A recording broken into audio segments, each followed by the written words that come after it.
Today we're delving into a darker chapter of human history, one that's both fascinating and deeply sobering: the evolution of capital punishment. This journey isn't about glorifying the past, but about understanding the complex, and often brutal, ways societies have dealt with crime and punishment throughout the ages. It's a heavy topic, so please be mindful as we proceed. Let's start in ancient times.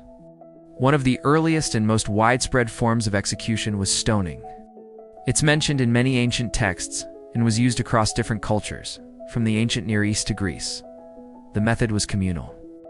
The community itself carried out the sentence. This shared responsibility was a key aspect, reinforcing social norms and demonstrating the collective rejection of the condemned person's actions. It was a raw and direct form of justice, reflecting the harsh realities of early societal law. As empires rose, so did more organized and symbolic methods of execution. The Roman Empire is infamous for crucifixion. This wasn't just a method of ending a life, it was a public spectacle designed to instill fear and assert Roman authority. The process was long and agonizing, meant to serve as a powerful deterrent to rebellion and serious crime. It was a punishment reserved mostly for slaves, pirates, enemies of the state, a public display of power and control, visible to all who passed by.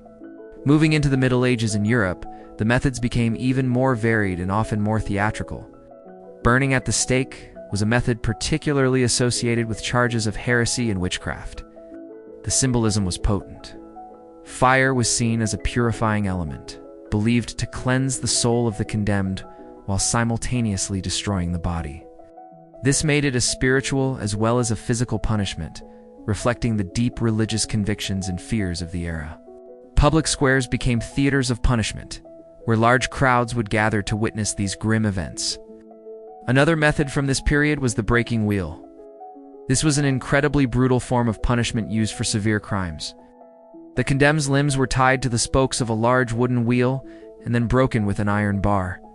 The purpose was to inflict maximum pain and to create a terrifying spectacle.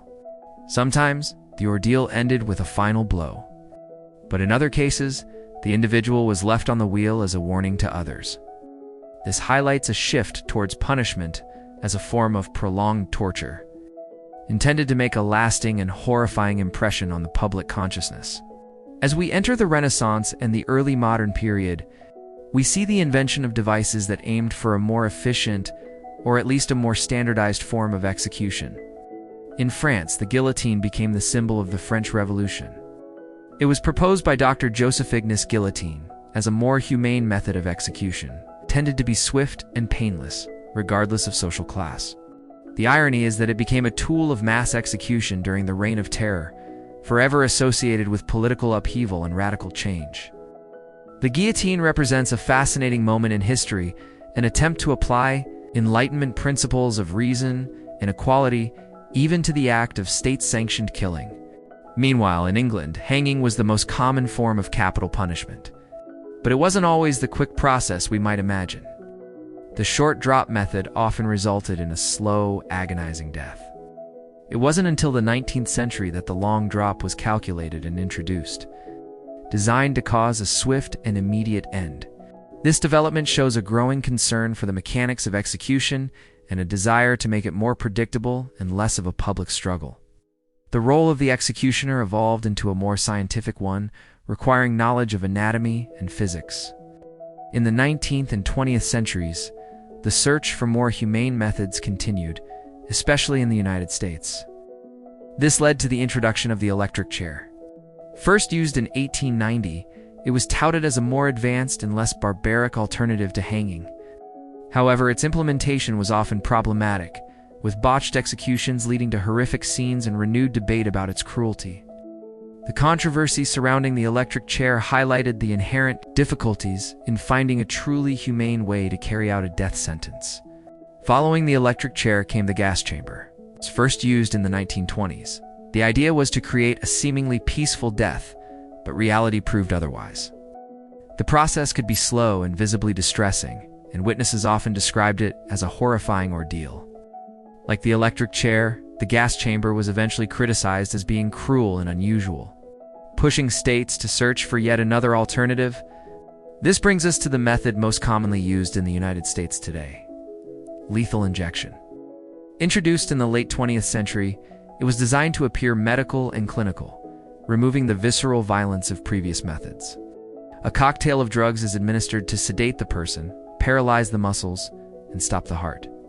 However, lethal injection is far from uncontroversial. Debates rage over the effectiveness of the drugs, the potential for extreme pain if administered incorrectly, and the ethical involvement of medical professionals. The search for a humane execution continues to be fraught with moral and practical challenges.